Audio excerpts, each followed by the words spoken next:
මම ඒ ලෙවල් කරන කාලේ කරපු වැඩක් තියෙනවා මම මේ දේවල් නිකන් ඔයගොල්ලන්ට කියන්නම්. දැන් ඔය සරල කතන්දරේ MCQ වල ලකුණු හදාගන්න තියෙන හොඳම ක්‍රමය MCQ විවරණය කරන එක. ඒක දෙකක් නෑ. ඒක තමයි අංක 1 ක්‍රමය. තමන්ගේ MCQ ලකුණු අඩුයි නම් ඒක මේක හදික පේපර් විවරණය කරලා ඊළඟ හදියේ MCQ 40න් 38ක් විතර බලාපොරොත්තු වෙන්න එපා. එහෙම වැඩ කරන්නේ නෑ මේක. විවරණය කරගෙන යනකොට ඒහා අපි පේපර්ස් 4-5ක් කරද්දී අපි ඇහෙන්න පුළුවන් හැම මොඩල් එකකින් වගේ ප්‍රශ්න අපේ පැත්තෙන් කවර් වෙනවා. ඊට පස්සේ එන ප්‍රශ්න ඔක්කොම ඒ ආකෘතියෙන් ප්‍රශ්න තමයි සෑහෙන ප්‍රමාණයක් නැවත හම්බෙන්නේ. ඒතර අපිට ඒව කරගන්න පුළුවන් වෙනවා. එහෙම නැතුව එක පේපර් එකක් විවරණය කරලා ලකුණු වැඩි වෙයි. එහෙම හිතන්න එපා. ඒක මාසෙක දෙකක ප්‍රොසෙස් එකක්. ඒක මාසයක් දෙකක් MCQ ටික විවරණය කරන් යනකොට ඒ කියන්නේ MCQ පේපර් දෙකයිනේ එක මාසයකට සෙට් වෙන්නේ දැනට. තව මාස 3කට පස්සේ නම් එක සතියකට MCQ 50 ගානේ සෙට් වෙනවා. ෆුල් පේපර්ස් අර ෆයිනල් පේපර්ස් කියලා පටන් ගන්න ඕනේ. ඔයගොල්ලන්ගේ අප්‍රේල් වගේ ඉඳන් ෆයිනල් පේපර්ස් පටන් ගන්න අදහස තමයි අපි ඉන්නේ. අප්‍රේල් නැතත් මැයි ජූනි ජූලිවත් ෆයිනල් පේපර්ස් යනවා. සමහරක් විට අප්‍රේල් අග වෙද්දි ෆයිනල් පේපර්ස් පටන් ගන්න පුළුවන්. අපි දැන් මේ ජනවාරි ඉන්නේ. ඒතර අපිට මාස 3ක් වගේ තමයි මෙහෙම යන්න තියෙන්නේ. මෙහෙම යන්න තියෙන එකේ හොඳේ තමයි ෆයිනල් පේපර්ස් පටන් ගද්දී ඔයගොල්ලන්ට තේරෙයි එක සතියට MCQ එකයි ඉසේ එකයි දෙකම යනවා. ඒවත් ලොකුත් වැඩි. ඒ කියන්නේ MCQ 50ක් විතරනේ. ඒ ලෝඩ් එක වැඩි. එතකොට ගොඩාක් වෙලා ගන්න අපිට බෑ පේපර් එක. ඒ කියන්නේ එක සතිය MCQ එකත් බලන්න ඕනේ. ඉසේ එකත් බලන්න ඕනේ. ඒතකොට දැන් සති දෙකක වෙන වැඩ ඊටත් වඩා වැඩි ප්‍රමාණයක් කරන්න වෙනවා තනි සතියට. සහ අනිත් පැත්තට විභාගයට මාස 4යි 3යි කියද්දී ඕගොල්ලෝ අනිත් පැත්තෙන් පන්ති වල වැඩක් වැඩි. එතකොට දැන් ඕගොල්ලෝ පේපර් විවරණය කරන නිදහස ඕගොල්ලන්ට ඒ කාලෙට නෑ. හොඳට වෙලාව අරගෙන පේපර් විවරණය කරනවා නම් කරන්න පුළුවන් මේ ඉදිරි මාස දෙක තුනේ විතරයි. අප්‍රේල් වලින් පස්සේ ආයේ එහෙම නිදහසේ පේපර් විවරණය කිරිල්ලක් කියලා නැහැ. හෙන්න කලබලයක් මැද ටට්ටක් ගාලා කටුවට සමහරක් කර පේපර් එකේම කුරුටු බලි ගගා විවරණය කරන ඒ වගේ අර ඉක්මනට වැඩ කරගන්න තැනට මාරු වෙන්න වෙනවා ෆයිනල් පේපර්ස් පටන් ගද්දි. කෙලින්ම වැඩ ඩබල් එකටත් වඩා වැඩි එක සතියකට. එතකොට ඊට කලින් දැන් තියෙන ටයිම් පීරියඩ් එක පුළුවන් තරම් මේ MCQ විවරණය කරනවා වැඩේ වැඩ කරලා තියන්න.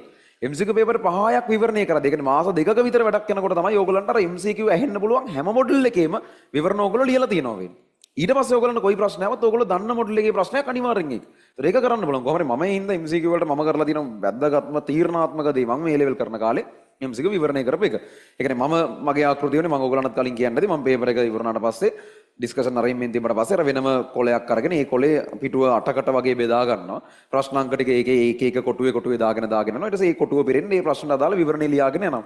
මම ඔයගොල්ලන්ට පළවෙනි පේපර් ඩිස්කෂන් එකේදී කිව්වා ඔහොම එකක් කරන්න කියලා.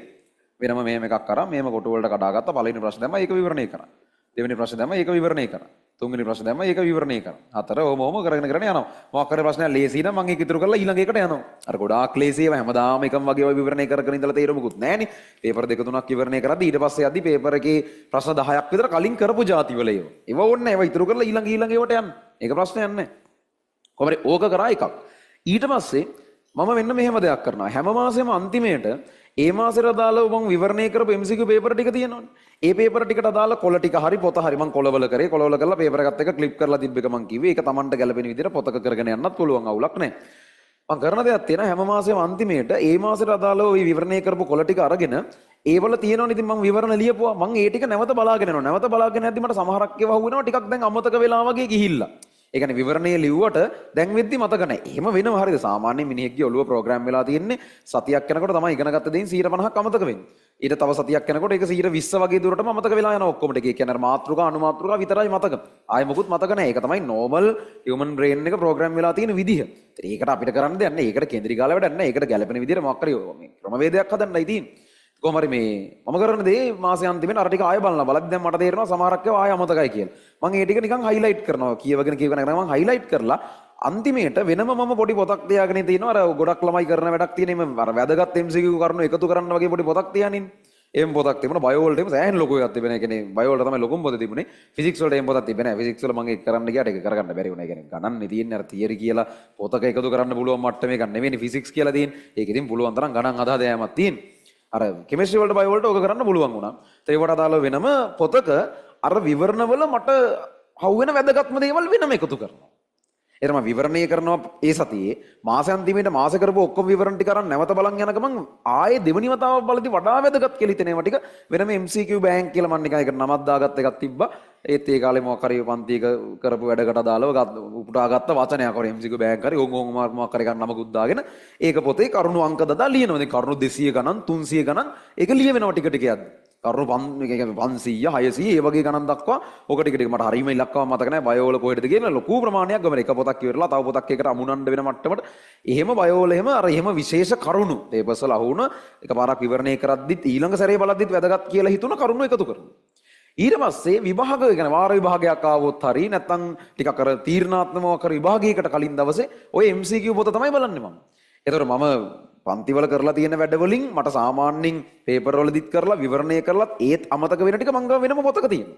ඒ ටික බැලුවා කියන්නේ මට කිසිම දෙයක් අමතක නැහැ වගේ තමයි ආසන්නව. අර නොදැනුවත්ව මෙහෙන් අමතක වෙන කරුණු කොහොමද තියෙයි. නමුත් ඉතින් පේපර්ස් කරද්දී අර මෙහෙන් ඒ වගේ දේවල් කොහොමත් ආයේ මතක් වෙනවනේ. වැදගත්ම කරුණු ටික ඔක්කොම අපි ගාව වෙනම පොතක තියෙනවා.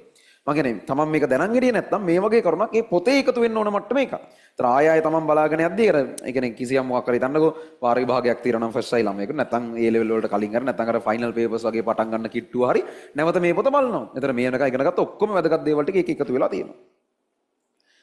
හරි මේකේ පළවෙනි වාක්‍යය එතකොට වැරදි ද්විධාකරණයක් කියන